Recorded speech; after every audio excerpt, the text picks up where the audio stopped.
नमस्कार। मेरो आफ्नै उपन्यास टुप्रिएको आँसुबाट यस उपन्यासको हामीले 1, 2, 3 अध्याय सकिसकेका छौँ। अब बाँकी अध्याय यसरी सुरु हुन्छ। यस उपन्यासका पात्र साजनले आफू के कारणले जेल परेको भन्ने कुरा आफ्नो वास्तविकता सबै बताइसकेका छन्। त्यसैगरी अर्का पात्र प्रभातले पनि आफू के कारणले जेल परेको भन्ने कुरा आफ्नो वास्तविकता अब यसरी प्रस्तुत गर्न चाहन्छन्।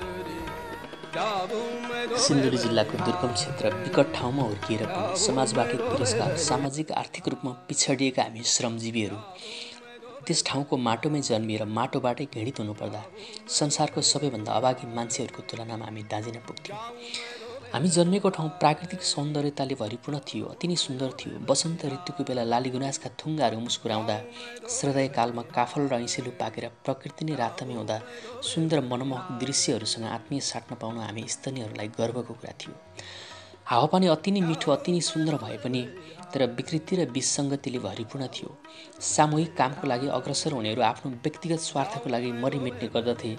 कालुहरूको परिश्रमले गाउँमा खेती पाक्दा कालुहरू हेरेको हेरे हुन्थे, भालुहरूले मौकाको फाइदा उठाउँथे। सामाजिक काममा सक्रिय हुनेहरू गाउँको विकासको लागि भन्दा पनि आफ्नो व्यक्तित्व विकासको लागि लागि परेका देखिन्थे। दिनरात पिठ्यौमा भारी बोकेर निधारमा पसिनाको अस्रम मोल फुटाएर जीवन गुजार्नेहरू आफ्नो सन्तानको नाङ्गो आङ ढाक्न तुनेका लुगा सिलाएर सन्तानको चाहनालाई वर्गीय मायाले लक्षित गर्दथे। भोकमरीमा परेका श्रमिकहरू अनेकाले करङ देखाउँदै छातीमा डढेलो लगाउन छाडेका थिएनन्। एकातिर त्यही गाउँमा बस्ने सामन्तीहरू पीडितको श्रम लुटेर सुकिला लुगा आङमा ओढेर रात दिन किसानहरूलाई लदाउने गर्दथे। पसिनाको मूल्य चुकाएर गरिबीहरूलाई सधैँको दासी बनाएर स्वर्गीय जीवन बिताउन जमिनदारहरू आफ्नै संसारमा रमाउन मस्त थिए। वास्तवमा संसारमा दुई थरीका मान्छेहरू बस्दा रहेछन्। सहरमा मालिक र मजदुर बस्छ भने गाउँमा जमिनदार र किसान बस्दा रहेछन्। एउटै धरतीमा जन्मेका मान्छेहरूमा जीवन जिउने शैली पनि कति अन्तर रहेछ। गन्तव्य स्थान एउटै भए पनि जाने बाटाहरू कति फरक छन्। कसैले हिँड्ने बाटाहरूमा बर्बरता र यातनाका काँडहरू बिजाएर मुटुमा रगत जमाएर सर्पका काँडहरू पन्छाउँदै हिँड्नु पर्दो रहेछ, त कसैले हिँड्ने बाटाहरूमा पाइले पिच्छे भौतिक सम्पत्तिको दुरुपयोग गरी पुष्पारूपी गुच्छाहरूको सङ्घारमा टेकेर हिँड्नु पर्दो रहेछ। एउटै सृष्टिका मानवहरूलाई पनि दैवले किन फरक आँखाले हेरिरहेछन्। एकातिर धान झुलिरहेको ठाउँमा श्रमिक छ, अर्कोतिर फुल फुलिरहेको ठाउँमा सामन्ती विचारधारा बोकेको मानिस छ भने दैवले पनि फुल फुलिरहेको ठाउँमा किन फरक आँखाले हेरिरहेछ। विकट ठाउँमा हुर्किएका हामी बासिन्दाहरू आफ्नो भएको जायज यथा बेच्दा पनि बढीमा 30-35 हजार भन्दा नआउने ठाउँको मान्छे। आफ्नो जमिनबाट उब्जिएको बालीले बढीमा 2 महिनाभन्दा खान पुग्दैन थियो, अरू पुरा 10 महिना किनेर खानु पर्थ्यो। हाम्रो परिवारमा बुबा, मम्मी, दाजु, म र बहिनी गरी जम्मा 5 जना थियौँ। गरिबीकै कारणले गर्दा दाइ 10 वर्षको उमेरमा परदेश लाग्न बाध्य हुनुभयो। बुबा पनि कम्युनिस्ट समर्थन र विद्रोही विचारधाराको हुनुहुन्थ्यो। एक त हामी गरिबी, त्यसमा पनि गाउँमा मण्डलीहरूले हामीलाई सधैँ हेप्ने गर्थे। यसले विविध चुनौतीहरूको बिचमा समस्यालाई सही निकास लगाउनको लागि बुबा हाम्रो सामिप्यबाट टाढा रहनुभयो। चाहेर पनि हामीले बुबाको ममतालाई सँगै राख्न सकेनौँ। उहाँ माओवादी सङ्गठनमा रहेर काम गर्न थाल्नुभयो। त्यतिखेरको वर्तमानमा माओवादीलाई समाप्त पार्न सरकारले सङ्कटकाल घोषणा गरेको थियो। बुबा माओवादी पार्टीमा लागेदेखि एकपटक पनि घर आउनु भएन। बाबुको कुनै अत्तो पत्तो थिएन। हामीलाई भने एकदमै डर लागिरहेको थियो। सानैदेखि बुबाको मायाबाट वञ्चित हुन परे पनि हाम्रो लागि मम्मीले धेरै सङ्घर्ष गर्नुभयो। दिनभरि मेलापात गरेर बिहान बेलुका छाक टार्नको लागि पनि हामीलाई कठिनाइ पर्थ्यो। कहिलेकाहीँ मम्मीलाई सन्चो नहुँदा हामी भोकै पनि बस्नु परेको थियो। हामीसँगैका साथीहरू स्कुल पढ्दा हामीले पनि स्कुल पढ्न मन लाग्थ्यो, तर दुःखको कुरा बिहान बेलुका एक पेट खानको लागि त यस्तो कठिनाइ परेको बेला स्कुल गएर पढ्नु भनेको त हाम्रो लागि आकाशको फल आँखातरी मर भने चाहिँ भएको थियो। हाम्रो यो अवस्थामा सान्त्वना सहानुभूति दिनको सट्टा उल्टै ओह्रालो लागेको मृगलाई बाछाले पनि खेद्छ भने चाहिँ हामीले पनि समाजमा हेपिएर चेपिएर बाँच्नु परेको थियो। अत्याचार अपमानको भुमरी बिच हाम्रो गुजारा चलेको थियो। एकातिर साहुको पिरले हामीलाई सधैँ पिरुल्ने गर्थ्यो। आफ्नो घर जग्गा बेचेर पनि साहुको ब्याजसम्म तिर्न सक्ने स्थिति थिएन। एक दिनको कुरा हो, आमा म र बहिनी घरमै बसिरहेका थियौँ। गाउँलेहरूको सुराकीमा नेपाली सेना आएर निकै निर्मम भाषामा माओवादीको घर यही होइन भनेर हाम्रो घर खानतलासी गर्न थाले। ममताले भरिएको झुप्रोमा भौतिक साधनकै एउटा फुटेको कौडीसम्म नभेट्टाएपछि अनाहकमा आमालाई गाली गरेर तेरो श्रीमानलाई खुर्कन निकाल भन्दै पिट्न थाले। एउटा अन्जान नारीमाथिको अमानवीय व्यवहारले बहिनी र म पुस माघको जाडोले कापे जस्तै गरी काँपिरहेका थियौँ। आफ्नै आँखा अगाडि आमाको चोली च्यातिएको छ, कपाल लुछिएको छ, तर पनि आमा विचलित हुनु भएन। ती दुश्मनहरूप्रति रिस र घृणाको भावले प्रहार गरिरहनु भयो। आमाको यस्तो अवस्था देखेर हामी चिच्याएर रुनुभन्दा अर्को कुनै विकल्प थिएन। कठोर शब्दले निकै आवेशमा आएर एउटा ग्रुप लिडर बोल्न थाल्यो। 10 दिनभित्र तेरो श्रीमानलाई जसरी हुन्छ निकाल, नत्र यो घरमा ठुलो प्रलयको भुमरी लिएर आउनेछौँ भन्दै ती सेनाहरू आफ्नो बाटो लागे। जब फलाम तातेर रातो हुन्छ अनि त्यही मौकामा ठोक्नुपर्छ भन्ने उद्देश्यले यही मौका पारेर गाउँका पञ्चीहरूले ऋण तिर्न नसकेको खण्डमा हाम्रो एक हलको पाखो बारी पनि आफ्नो कब्जामा पारे। त्यसपछि त हाम्रो त्यो संवेदनाविहीन समाजमा बस्नुको कुनै अर्थ रहेन। त्यसैले हामी आफ्नो झिटी झ्याम्टा सहित लिएर गन्तव्यविहीन यात्रातर्फ लम्किन बाध्य भयौँ। हामी हिँड्न लागेको थाहा पाएर गाईबस्तु बाख्रा पाठाहरू पनि निकै भावुक भएर गहभरि आँसु पारेर रोइरहेका थिए। चाहेर पनि हामीले गाईबस्तुहरूको ममतालाई सदैव कायम राख्न सकेनौँ। पापी स्वार्थहित समाजमा सधैँको दासी बनेर बस्नुको पीडाले हामीभित्र ठुलो अनिष्टको आँधीभरि उर्लिरहेको थियो। त्यसैले एकमात्र उपाय थियो घर समाज छोडेर गन्तव्यविहीन यात्रातर्फ लाग्नुको व्यवस्था। यसरी हामी गन्तव्यविहीन यात्रा हिँड्ने क्रममा साँझ झमक्कै परिसक्दा बैरागी गाउँको सुनसान जङ्गलमा पुगेका थियौँ। साँझ झमक्कै परिसक्दा पनि बाटोमा हिँड्ने यात्रीहरू जारी थियो। नेपाली नारीहरूको महान चाड हरितालिका तीजको अवसरमा महिलाहरूको चहलपहल निकै थियो। मनभरि उमङ्ग बोकेर माइत जानेहरूको रमणीय दृश्य देखेर मात्र हामीलाई थाहा थियो हरितालिका तीजको पर्व हो भनेर हामीले बल्ल थाहा पाएका थियौँ। हामी घर छोडेर हिँडेका रहेछौँ। कागलाई बेल पाक्यो हर्ष न विस्मात भने चाहिँ हामीलाई पनि कुनै अत्तो पत्तो थिएन। जङ्गल नै जङ्गलको बाटो भएर पार गर्दा भोक प्यास थकित चिन्तित यी सबै कुराले हामीलाई एकैसाथ गाँज्न थाल्यो। समयले आफ्नो गतिलाई रोक्न नसकेर रात झन् कालो हुँदै गइरहेको थियो। एकातिर अन्धकार रातलाई उज्गार गर्दै आकाशमा गुन्जायमान स्वरले पानी पर्ने सम्भावना थियो। नभन्दै एकछिनमा आकाश मडारिएर पानी पर्न थाल्यो। प्रकृतिले पनि हाम्रो अवस्थालाई केयर गर्नुको सट्टा उल्टै फाइदा उठायो। त्यो बैरागी गाउँमा घरहरू बाक्लै देखिन्थे, तर त्यो घरहरू बाक्लै भएको ठाउँमा कुनै हालतमा पनि पुग्न सक्ने स्थिति थिएन। त्यसैले हामी जङ्गलको बिचमा रहेको एकान्त प्रिय जस्तो घरमा पुगेर बास बस्ने विचार गऱ्यौँ। र मैले सानो लुगाको पोको र आमाले सानी बहिनीलाई बोकेर पानीमा निथ्रुक्क भिजेर जाडोले कामिरहेको शरीर लिएर अन्धकारमा हामी त्यस घरतर्फ लम्क्यौँ। अपरिचित घरमा बास बस्नको लागि हामीलाई कता कता डर लागिरहेको थियो। फेरि अरू कुनै विकल्प पनि त थिएन। नचाहँदै पनि हामी बाध्यता र व्यवस्थालाई अँगाल्न पुगिरहेका थियौँ। क्षितिज पारीभित्रको केही घरहरूमा हरितालिका तीजको चमक्ता रूपी बास्नाले त्यो गाउँघरलाई नै शोभायमान बनाइदिएको थियो। तर हामी पुगेको घरमा कुनै त्यस्तो रमझम अनि तीजको आगमन थिएन। थियो त केवल सुनसान अनि मधुरो बत्तीको प्रकाशमा केही अनौठो लाग्ने प्रतिबिम्बहरूको आगमन थियो।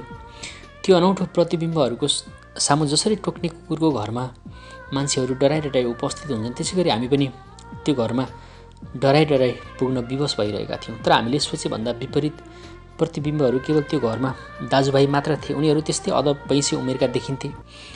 अपरिचित मान्छेहरूको आगमनले आश्चर्यचकित हुनुको सट्टा हर्षविभोर देखिन्थे ती दाजुभाइ।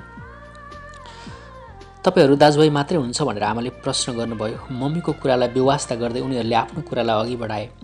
नेपाली हिन्दू नारीहरूको महान चाडमा आफ्नो संस्कारलाई परम्परागत शैलीमा मान्नुको सट्टा कुनै विपत्ति आइपरेर बिचल्लीमा दिनचर्या गुजार्नु परेको अवस्थामा यति राति अनि महान चाडको बेलामा तपाईँहरू बीच कुनै त्यस्तो नराम्रो घटना घटे जस्तो छ, सबै हामीलाई बताउनुहोस् भन्दै ती दाजुभाइले आग्रह गरे। यति भन्नसाथ आमाले गहभरि आँसु पारेर कुनै पनि कुरा नढाँटी सबै बताइदिनु भयो ती दाजुभाइहरू समक्ष। हाम्रो कुराप्रति दुखेसो प्रकट गर्दै रातको पाहुना हाम्रो लागि ईश्वर समान हुन् भनेर देखावटी संवेदना देखाउँदै मानवीय व्यवहार र उनीहरूको अपरिचित पाहुनालाई गरिएको सम्मान, सद्भाव र सहयोगपूर्ण व्यवहारले हामीलाई साँच्चीकै खुसी लाग्यो। संसारमा सबै मान्छे एकै खाले हुँदैनन् भन्ने कुरा हामीलाई बिस्तारै महसुस हुँदै थियो।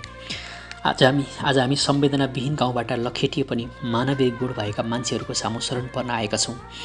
दीर्घकालीन खुसी नभए पनि क्षणिक खुसी हाम्रो लागि विश्वसनीय भएको थियो। तर अफसोस सोचेको परिणामले अर्कै रूप लिन्छ भन्ने कुरा हामीलाई के थाहा थियो र? मान्छेहरूका देखाउने दाँत र चपाउने दाँत कति फरक हुँदो रहेछन्। मान्छेको देखावटी व्यवहार हेरेर कुहिएको आत्माभित्र अपराधका फाल्साहरू कहाँ चिन्न सकिँदो रहेछ र? हामीले त ती दाजुभाइलाई राम्रो मान्छे सोचेका थियौँ, तर तिनीहरू त मानवको खोल मात्र ओढेका दारा नङ्ग्रा नभएका हिंसक जनावर पो रहेछन्। रात धेरै छिप्पिसकेको हुँदा हामी सुत्ने तर्खरमा लाग्यौँ। हामी के निदाउन मात्र लागेका थियौँ। आमा एक्कासी चिच्याएर कराउनु भयो। रातिको त्यस्तै 11 बजेको थियो होला। आमाको चित्कारयुक्त आवाजले हामी पनि बिउजिन पुग्यौँ। आमा तपाईँलाई के भयो भनेर हामी रुन थाल्यौँ। त्यो अपराधीको खोरमा हामीलाई रुन प्रतिबन्ध लगाइयो। चाडपर्वको बेला बास माग्न आएकी तीजकी चेलीलाई अपमानपूर्वक नारी अस्मिता लुट्न खोज्ने ती नरपशुहरूलाई के थाहा नारीकै कोखबाट जन्म लिएको भन्ने कुरा। यसरी आमालाई जबरजस्ती बलात्कार गर्न खोजेपछि आमाले चर्को आवाजमा मलाई बचाऊ बचाऊ भन्दै गुहार माग्नुभयो। ती नरपशुहरूको संसारमा आमाको गुहारलाई कसले पो सुन्थ्यो र? ती नरपशु दाजुभाइले आमाको मुखमा रुमाल खाद्न खोजे, तर पनि आमाले प्रतिकार गर्न छाड्नु भएन। झन् आमा चर्को स्वरले कराउँदै हुनुहुन्थ्यो। त्यत्तिकैमा एक्कासी मध्यरातमा घर बाहिर आवाज आयो। आवाजमा निकै कठोरपन छल्किरहेको थियो।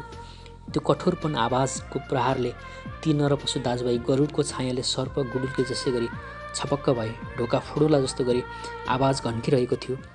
मान्छेहरूको कोलाहलपूर्ण आवाजले कुनै नकारात्मक घटनाको झलक दिइरहेको थियो। उनीहरू ढोका खोल खोल भनेर कराइरहेका थिए। ती नरपशुहरूले ढोका खोल्न नमानेपछि आमाले रोइरहेको अवस्थामा ढोका खोलिदिनु भयो। आमाको आँखामा आँसु देखेर तिनीहरूले आमालाई सबै कुरा बताउन लगाए। त्यसपछि आमाले पनि रोँदै आफ्नो वास्तविकता बताइदिनु भयो। वास्तवमा ती अपरिचित मान्छेहरू माओवादी कार्यकर्ता पो रहेछन्। हाम्रो मरिसकेको आस्थालाई मध्यरातको सुस्केरमा आएर बचाइदिने। उनीहरू देशको सेवक मात्रै नभएर परिवर्तित समयको देवता सर थिए। ती माओवादी कार्यकर्ताप्रति हामी निकै आभारी थियौँ। आज हामी बाघको पन्जाबाट उम्कन सफल भएका थियौँ। एउटा बास माग्न आएकी अबोध नारीमाथि अनैतिकपूर्ण व्यवहार, तीजको चेलीलाई सम्मान र सद्गुण गर्नुको सट्टा बलात्कारको शिकार बनाउन खोज्ने नरपशुहरूलाई के थाहा तिमीहरूलाई नारीको मर्मले जिन्दगीभर पोलिरहन्छ भन्ने कुरा। धिक्कार छ साला पशु भन्दै ती माओवादीहरूले ती दाजुभाइलाई मुखभरि थुकिदिए। त्यो थाममा बाँधेर बाँसको भाटाले पिट्न थाले। केही समयको पिटाइपछि अलि पर एकान्त जस्तो ठाउँमा लगेर दुवैको हत्या गर्ने योजना बनाए। अन्धकार रातको फाइदा उठाएर भाइ चाहिँ उम्कन सफल भयो। बन्दुकको गोली उछिटिए जसरी एउटा नरपशु अन्धकारमा विलिन भयो। तर अर्को नरपशु भने उम्कन खोजिरहेको थियो तर सकिरहेको थिएन। माओवादी कार्यकर्ताको हतियारको धारिलो प्रहार थाम्न नसकेर त्यो नरपशु जीवन र मृत्युको बीचमा अन्तिम छटपटाइमा भौतिक शरीर त्याग गर्यो। त्यो नरपशुको हत्या गरिसकेपछि माओवादी कार्यकर्ताहरू त्यहाँबाट राति नै फरार भए। त्यतिखेर रातको लगभग 1 बजेको थियो। त्यो रातिको समय हामीलाई सपना हो या विपना केही थाहा थिएन। दिवा सपना त हामीलाई अन्धकारको अनुभव हुन्छ भने झन् रातको समयमा त हामी कहीँ जान सक्ने उपाय पनि थिएन। त्यसैले हामी ती नरपशुहरूको घरमा त्यो रात कटाउन बाध्य भयौँ। भोलिपल्ट बिहानै 4 बज्न नपाउँदै त्यो घर त प्रहरीले घेरिसकेको रहेछ। वास्तविक कुरा यही थियो। त्यो नरपशु माओवादीको पन्जाबाट फुत्किएर फरार भएपछि राति नै सरासर प्रहरी कार्यालयतिर गएछ र एउटा अपरिचित नारीले हाम्रै घरमा बस्न आएर मेरै दाजुलाई मध्यरातमा खुकुरी प्रहार गरी हत्या गरेको भनी झुटो मुद्दा दर्ता गराएछ र हत्यारालाई पक्रन भनी बिहान 4 बज्न नपाउँदै प्रहरीहरू आएर आमालाई हत्कडी लगाएर जेल लग्यो। आमाले मेरो कुनै कसुर छैन भनी बिन्ती गर्दा पनि ती नरपशुहरूले ती प्रहरीहरूले छोडेनन्। यसरी बिना कसुर हत्याको अभियोगमा आमा जेल पर्दा हामी पनि आमासँगै बस्नुपर्ने अवस्था भयो। अदालतले आमालाई जिन्दगीभर जेल बस्नुपर्ने फैसला सुनायो। फेरि पनि हामी पापी समयको शिकार हुन पर्यो। सधैँभरि चरम यातनाको पीडा सहेर दुःखै दुःखको भुमरी बीच जेलको चिसो खोरमा दिनचर्या गुज्रिन थाल्यो।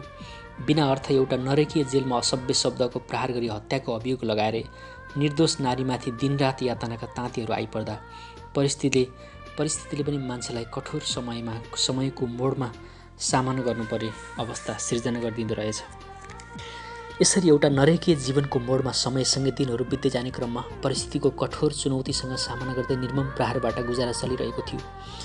सरकारी नुन खाएका भरौटेहरूले माओवादीको सन्तान भन्ने कुरा थाहा पाएर झन् हामीलाई पिट्न थाले। झन् हामीलाई कडा यातना दिन थाले। हामी माथिको पिटाइले रुनुभन्दा अर्को कुनै विकल्प थिएन।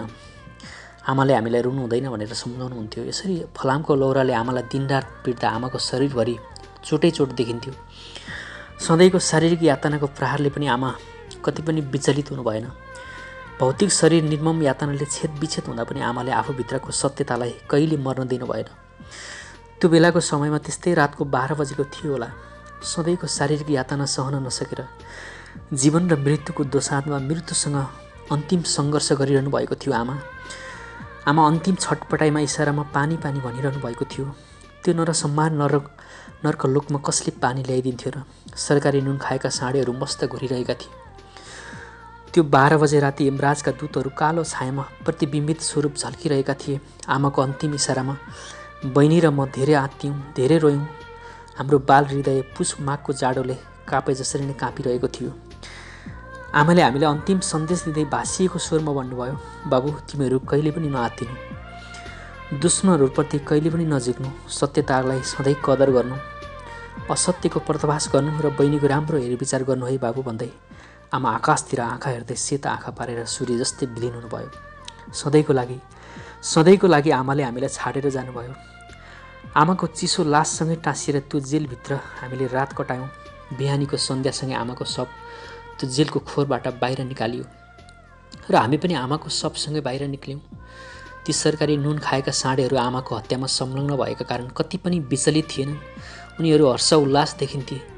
मेरी सानी बहिनी रुन छाडेकी थिएन। मैले बहिनीलाई धेरै सम्झाउने कोसिस गरेँ, तर पनि बहिनी रुन छाडेन। यसरी आमाको मृत्यु पश्चात हाम्रो फेरि विपदको दिन सुरु भयो। हामी त्यो आमाको शव छाडेर त्यहाँबाट फेरि गन्तव्य यात्रातर्फ लम्क्यौँ। गन्तव्यविहीन यात्रा हामी निकै हिँडिसकेपछि बहिनी र म रातको 8 बजे दुम्जा भन्ने ठाउँमा पुग्यौँ। हामीलाई भोक प्यास थकाइ सबै कुराले एकैचोटि आक्रमण गर्न थाल्यो। कलिला ओठ खुम्चाएर हामी नजिकैको होटलमा अगाडि बसिरहेका थियौँ। त्यत्तिकैमा एकजना मान्छे आएर हामीलाई सोध्यो, तर हामी बोल्न सक्ने अवस्थामा थिएनौँ। जति सोधे पनि हामीले बोल्न उचित नठानेपछि उसले हाम्रो अनुहार हेरेर आत्मरूपले अक्षर पढ्न सुरु गर्यो। वास्तवमा हामीले सोचेको भन्दा फरक शैलीको मान्छे रहेछ। बाबुहरूलाई भोक लागेको जस्तो छ भनेर नजिकैको होटलमा हामीलाई खाना खान दियो।